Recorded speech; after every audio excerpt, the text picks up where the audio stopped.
Olá, queridos! Deus abençoe sua vida abundantemente, em nome de Jesus. Muito bem, temos falado um pouco sobre a visão, né, da nossa igreja e temos compartilhado com você o privilégio que é a gente poder ganhar vidas, às vezes na sala da nossa casa, na garagem da nossa casa, no fundo da nossa casa. Quer dizer, o que nós queremos fazer você entender é que a igreja, se vier uma perseguição, nós precisamos aprender a viver como igreja. Mas não é só por isso, é porque é o modelo que Cristo colocou no nosso coração para nós buscarmos. É fundamental, é importante. Pode ser um divisor de águas para você. O privilégio de sermos anfitriões, de recebermos a nossa casa pessoas para a gente pregar o evangelho, mudar a vida de outras pessoas. Então, isso é um privilégio sem sombra de dúvidas. Bom, e aí a gente tem compartilhado aqui e temos falado. Às vezes tem pessoas que falam assim, não tem muito dom de falar. Mas às vezes você pode ser secretário de um grupo, vocês podem participar, às vezes como líder, às vezes como co-líder, às vezes como anfitrião, às vezes os dois. Mas é tão importante que pessoas entendam. Às vezes essa pessoa, ela tem o seu núcleo familiar, às vezes já tem alguns amigos que vão ali na igreja ali, moram perto da sua casa, ou às vezes são parentes seu mesmo, e fazer o pequeno grupo começar com vocês a partir de 4 pessoas. A gente já estabelece um líder, uma casa com dia, horário, manda a carta pastoral, traz orientações e por aí vai. Mas isso aí é uma outra parte que o pastor Bruno vai tratar com vocês nas outras aulas. Muito bem. Então, ainda falando sobre a visão, o que é a igreja? A igreja não é um prédio. Um pastor, obreiros, não é isso. Igreja não é isso. A música também não é isso. As tradições, tem que manter as tradições, isso não é igreja. Aos ministérios, né? A gente gosta de falar dos departamentos, isso não é igreja. O que é a igreja, então? O que é a igreja? A igreja é você. A igreja somos nós reunidos. A igreja, Jesus trata, olha só que interessante, Deus quis família, que ele nos fez filhos. Jesus queria corpo, trata a igreja como corpo, ele sendo a cabeça que direciona as funções do corpo, e o corpo, nós como membros desse corpo, ou seja, não funcionamos separados do corpo, fazemos parte. Às vezes eu faço uma função, você faz uma função completamente diferente, e é importante. Então você não pode subestimar, achar que pregar é mais importante do que fazer tal coisa. Não, tudo é sobre a mesma coisa, somos um corpo em funcionamento. Então, Deus vê a gente como família, porque ele queria filhos, envia o seu filho para que ele, que era o unigênito, para se tornar primogênito e nós nos tornarmos filhos de Deus. E Jesus, como corpo, somos membros desse corpo, ele, o cabeça, direcionando. Ele foi embora e nos deixou o Espírito Santo e disse que essa nossa vida é templo, lugar de morada do Espírito Santo. Então, onde é que é a igreja? Então nós não precisamos da igreja local? É óbvio que precisamos, porque a Bíblia fala sobre a importância de congregar. O congregar não é só sobre uma questão de ter um lugar religioso, não é. É para ter um encontro dos religiosos, é para ter um encontro dos lavados e remidos pelo sangue de Jesus. É para ter um direcionamento, é para ser igreja, é para funcionar como corpo, é para dividir o pão, é para multiplicar os seguidores de Cristo. E isso a gente faz na igreja, a gente mantém a igreja como obra social. Vocês, o seu dízimo, a sua oferta, a sua forma de ser fiel a Deus nessa área, por exemplo, faz com que, por exemplo, projetos como ajudar o norte de Minas, nós ajudamos dezenas, centenas de pessoas com cestas básicas, material escolar. Olha quantas coisas já foram feitas. A gente abençoa tanto a nossa região, mas também uma aldeia lá em Moçambique, na África. Tudo isso é parte do que você também faz como obra conjunta. Mas a igreja em funcionamento perfeito, ela precisa funcionar também fora do prédio da igreja. O prédio da igreja, poder fazer o culto solene, né? Igreja também é assembleia, pessoas reunidas, é o significado, mas também é significado chamados para fora. Então, somos a Assembleia reunida e somos também chamados para fora, ou seja, igreja fora daquilo que a gente entende como igreja, prédio, etc., de localização, nome e CNPJ, certo? Então, a igreja são as pessoas que a compõem, somos nós, com um propósito, uma missão, um plano simples, não é complexo. As pessoas estão complicando. Então, voltar à simplicidade de Cristo é compreender o que Cristo nos chamou para fazer como igreja, certo? Bom, dando continuidade, o que se renovou nisso? Sacerdócio universal dos crentes. Ele não é só de um, ele é de todos nós. O sacerdócio é de todos nós. Evangelismo e discipulado mais eficaz é o pessoal. Jesus, ele pregava para a multidão, mas ele evangelizou e trabalhou na vida de 12. Ele separou esses 12 para discipular, para cuidar, etc.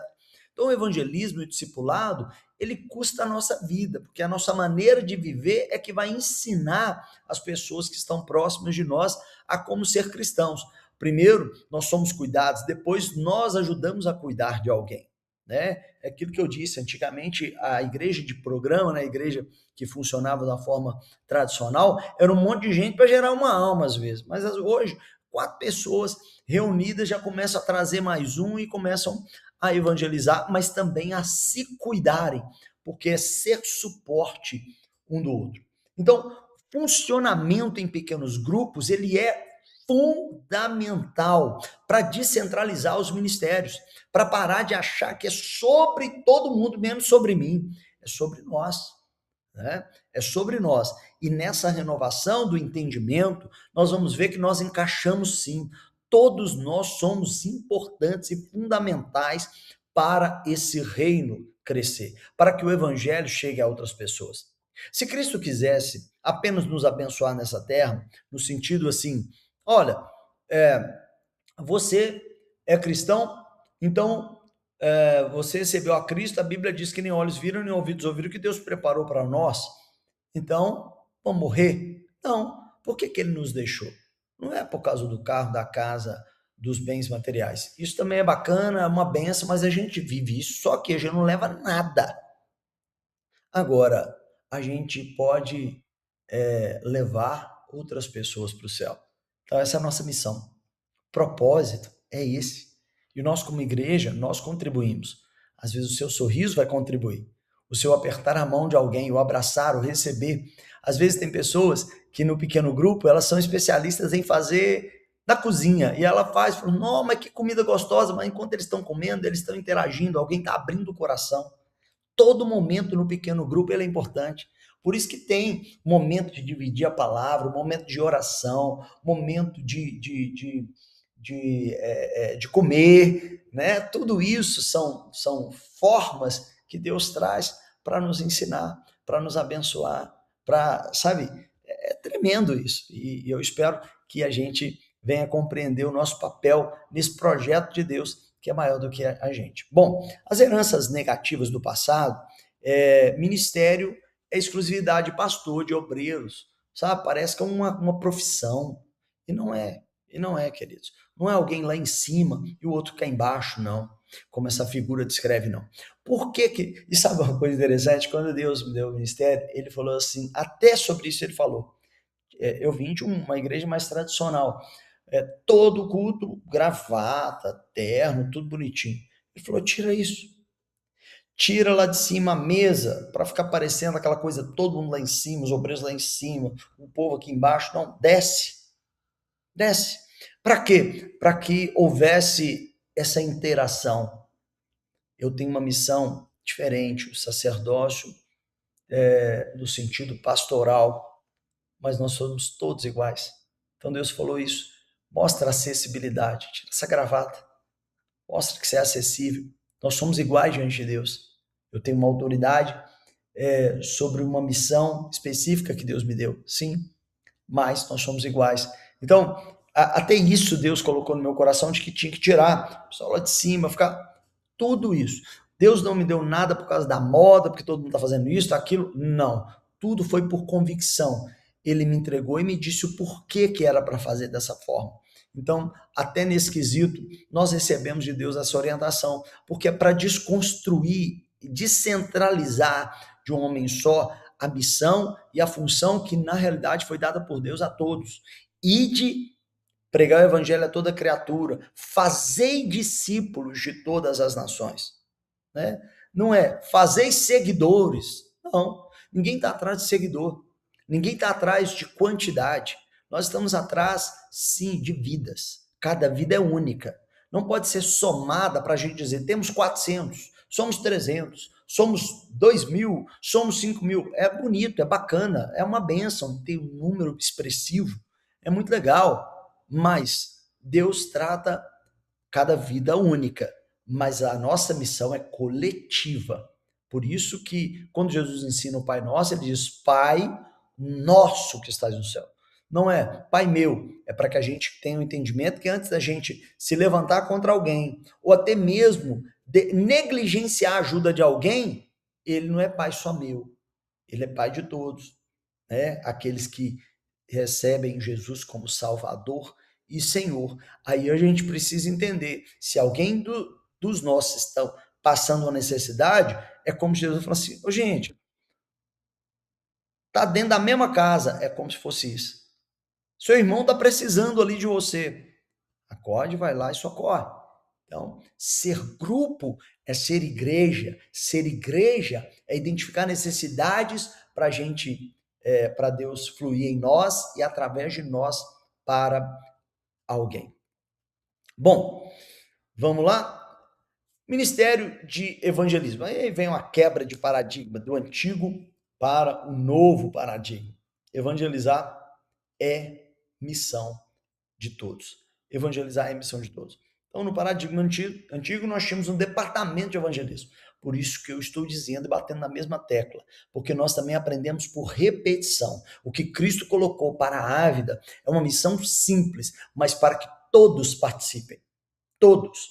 E não adianta você dizer, não sei nem conversar direito, não, eu não sei pregar. Não é sobre isso. É sobre ser cristão.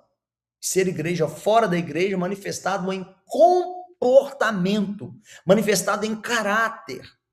E não em falar que Jesus Cristo é o Senhor, mas em as pessoas veem isso em nós, nas nossas ações e principalmente nas nossas reações. A forma como nós tratamos os outros.